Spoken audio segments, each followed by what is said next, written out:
Toycathon में जो देश भर से प्रतिभागी हैं,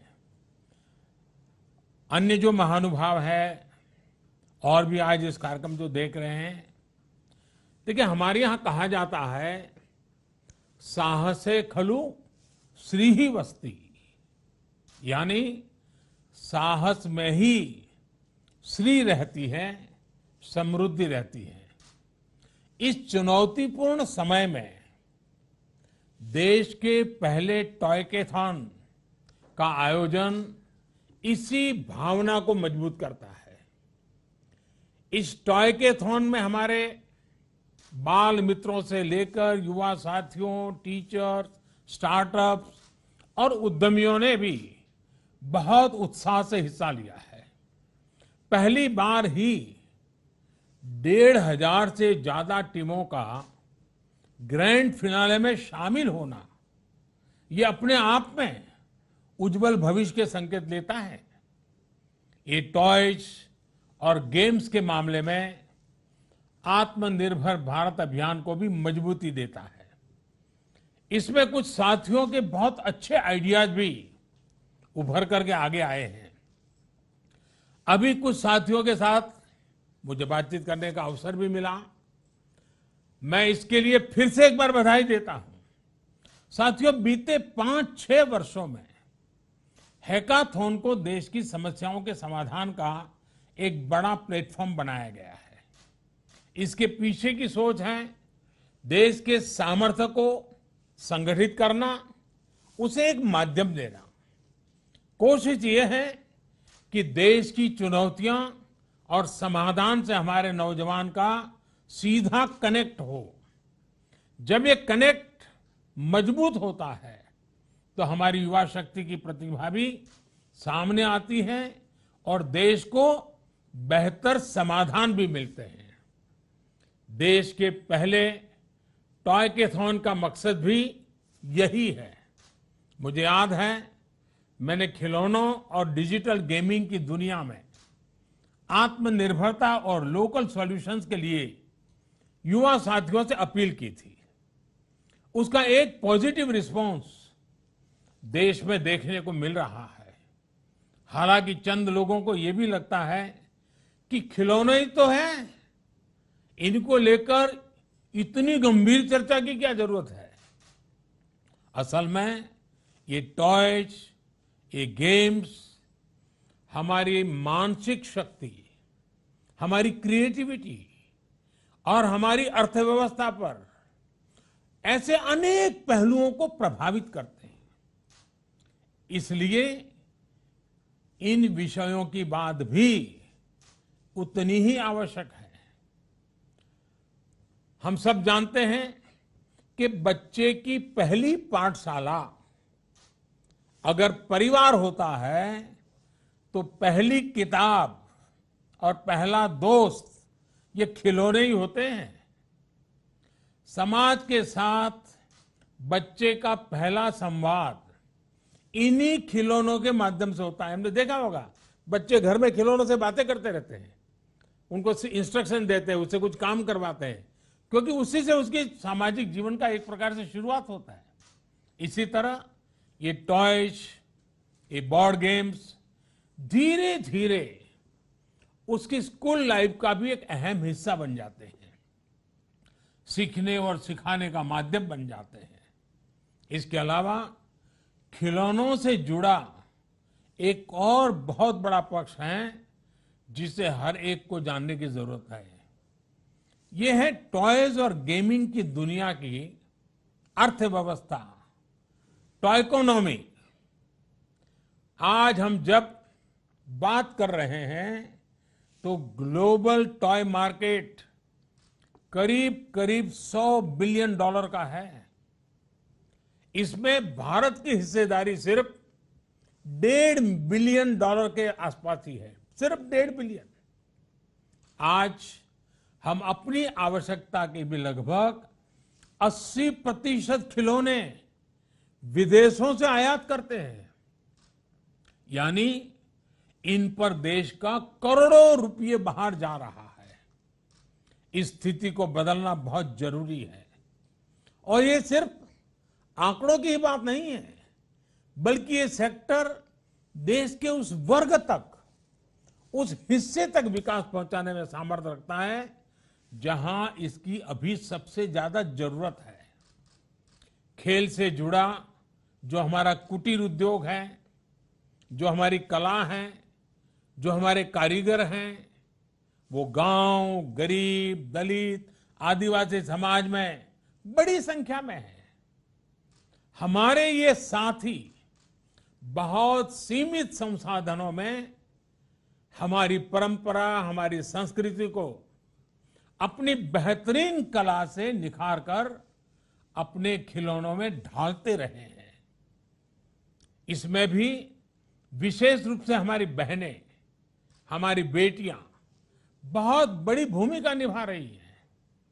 खिलौनों से जुड़े सेक्टर के विकास से ऐसी महिलाओं के साथ ही देश के दूर दराज इलाकों में रहने वाले हमारे आदिवासी और गरीब साथियों को भी बहुत लाभ होगा। लेकिन ये तभी संभव है जब हम अपने लोकल खिलौनों के लिए वोकल होंगे। लोकल के लिए वोकल होना जरूरी है और उनको बेहतर बनाने के लिए, ग्लोबल मार्केट में कॉम्पिटिटिव बनाने के लिए हर स्तर पर प्रोत्साहन देंगे। इसके लिए इनोवेशन से लेकर फाइनेंसिंग तक नए मॉडल विकसित करना बहुत जरूरी है। हर नए आइडिया को इंक्यूबेट करना जरूरी है। नए स्टार्टअप्स को कैसे प्रमोट करें और खिलौनों की पारंपरिक कला को, कलाकारों को कैसे नई टेक्नोलॉजी, नई मार्केट डिमांड के अनुसार तैयार करें, ये भी आवश्यक है।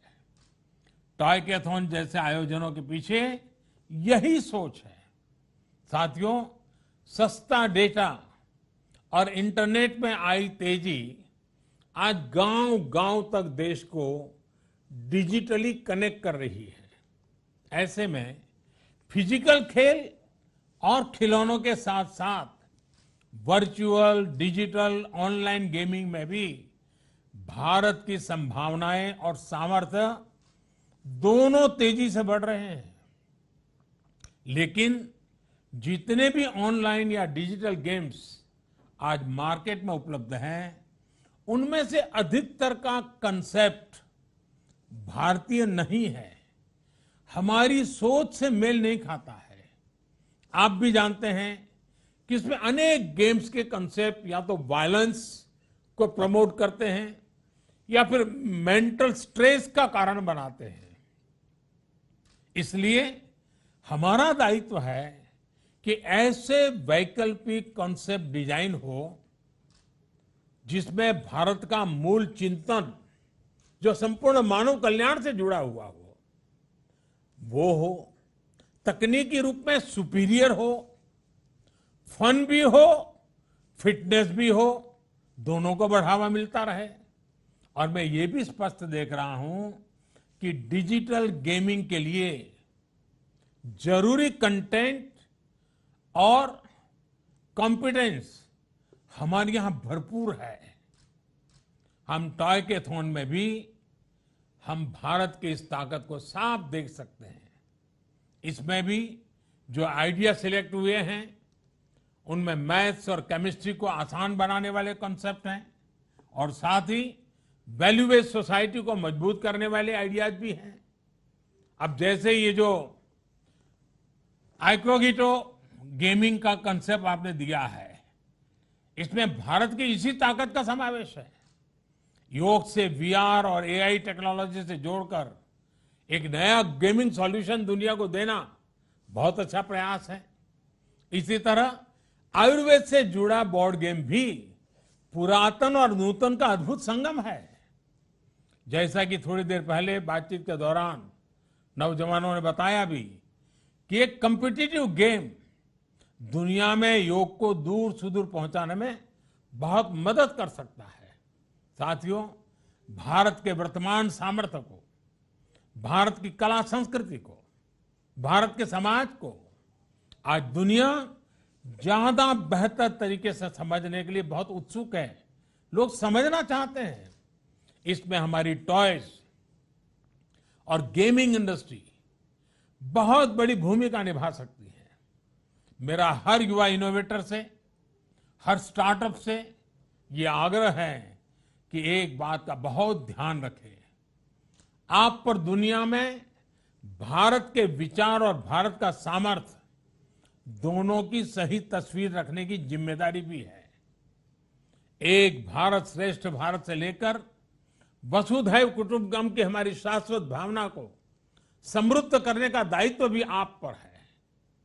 आज जब देश आजादी के 75 वर्ष का अमृत महोत्सव मना रहा है, तो ये टॉयज और गेमिंग से जुड़े सभी इनोवेटर्स और क्रिएटर्स के लिए बहुत बड़ा अवसर है।